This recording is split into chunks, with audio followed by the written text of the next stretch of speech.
আসসালামু আলাইকুম রহমতুল্লাহ বরকাত। ফতুয়া ছাড়া এবং কুড়িয়ে পাওয়া স্বর্ণ বাংলাদেশে নিয়ে যেতে পারবেন কিনা? অনেকে কিন্তু এখন স্বর্ণের দাম অনুযায়ী ফতুয়া ছাড়া স্বর্ণ কেনেন। তো এই স্বর্ণগুলো বাংলাদেশে নিয়ে যেতে পারবেন, কোনো রকম প্রবলেম হবে কিনা বিস্তারিত আজকের এই ভিডিওতে ক্লিয়ার করব। ভিডিওটা বেশি বেশি করে শেয়ার করবেন, কারণ বর্তমানে যারা এই কনফিউশনের মধ্যে আছেন জিনিসটা ক্লিয়ার হয়ে যাবে। যারা কুড়িয়ে পাওয়া স্বর্ণ বা ফতুয়া ছাড়া স্বর্ণ বাংলাদেশে নেওয়ার কথা ভাবছেন, তাদের বলি এই স্বর্ণ বাংলাদেশে নিয়ে যেতে পারবেন, কোনো সমস্যা হবে না ইনশাআল্লাহ। তবে যারা বারবার বাংলাদেশে আসা যাওয়া করেন এবং প্রতিবারে স্বর্ণ নেন, এয়ারপোর্টে কাস্টম যদি তাদেরকে জিজ্ঞাসা করে বা আটকায়, তবে ঝামেলা হতে পারে, কিছুটা ঝামেলা হতে পারে।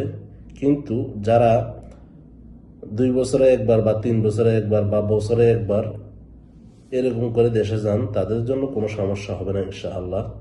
ফতুয়া ছাড়া স্বর্ণ নেওয়ার নিয়ম হলো, বর্তমানে সৌদি আরব থেকে সর্বোচ্চ 40,000 রিয়ালের সমমূল্যের স্বর্ণ সাথে নিয়ে যাওয়া যায়, যা ওজনে প্রায় 80 থেকে 83 গ্রাম পর্যন্ত।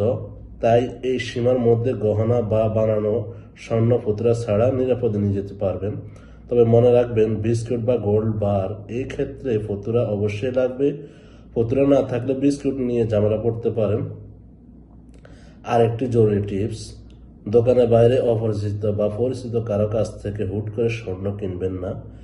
ফতুয়া দেখালেও স্বর্ণ না চিনে বাইরে থেকে একদম কম দামে কিনে বিপদে পড়বেন না। দুনিয়াতে এখন বর্তমানে অনেক টাউট বাটপার আছে, ভুয়া বা ইমিটেশন স্বর্ণ দিয়ে ফতুয়া দেখিয়ে তারা আপনাকে ঠকাতে পারে। তাই দোকান ছাড়া বাইরে থেকে স্বর্ণ কিনলে অবশ্যই আগে দোকানে গিয়ে চেক করে নেবেন তা আসল কিনা। না বুঝলে বাইরে থেকে স্বর্ণ কিনে প্রতারিত হবেন না। তথ্যগুলো সচেতনতার জন্য ভিডিওটা বেশি বেশি করে শেয়ার করে দিন।